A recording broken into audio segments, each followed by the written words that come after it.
বাংলাদেশের অন্যতম প্রধান একটি রাজনৈতিক দল আওয়ামী লীগকে বাংলাদেশে নিষিদ্ধ করা হয়েছে।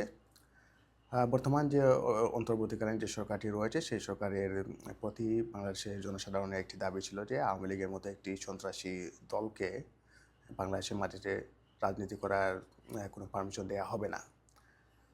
এ বিষয় নিয়ে অনেক বিতর্ক হয়েছে এবং বর্তমান সরকারের ভিতরে অনেকটা অনীহা ছিল যে আওয়ামী লীগকে নিষিদ্ধ করার ব্যাপারে। কিন্তু ফাইনালি যেভাবেই হোক বাংলাদেশে আওয়ামী লীগ নিষিদ্ধ হয়েছে এবং এখন প্রশ্নটা হচ্ছে যে এই নিষেধাজ্ঞার কতটুকু প্রয়োগ করা হবে। বর্তমান সরকারের একজন উপদেষ্টা বলেছেন যে আওয়ামী লীগের যদি কেউ মিটিং, মিছিল বা যে কোনো রাজনৈতিক কার্যক্রম পরিচালনা করে তাহলে তাকে শাস্তি আমাদের আনা হবে। কিন্তু প্রশ্ন হচ্ছে ওই বর্তমানে যে পুলিশ রয়েছে বা সরকারের বিভিন্ন অধীনে বিভিন্ন যে সমস্ত আইনশৃঙ্খলা বাহিনী রয়েছে তাদেরকে কাজে লাগিয়ে আমার মনে হয় না সেই প্রতিশ্রুতিটি বাস্তবায়ন করা সম্ভব হবে।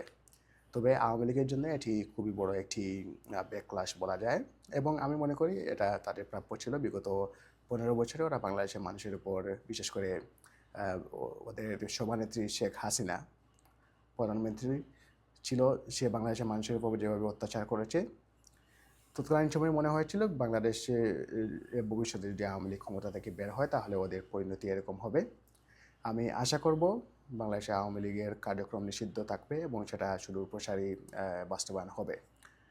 তবে এই নিষেধাজ্ঞার ফলে বাংলাদেশে বিএনপি সবথেকে বেশি লাভবান হবে, কারণ আওয়ামী লীগের যে সমস্ত বুট রয়েছে সেগুলো সবই বিএনপির